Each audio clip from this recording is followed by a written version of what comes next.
Find a quality teacher. Learn some poses ahead of time. Wear comfortable clothing. Use a clean non-slip mat. Modify for your body and needs. Begin where you are. Avoid making comparisons. Go slow. Take care of your teeth. Focus on your foundation.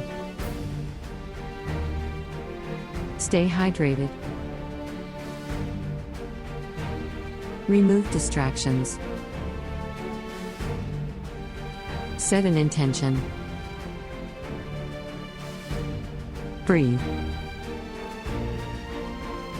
Eat mindfully. Respect your body's limits. Cultivate a sense of humor.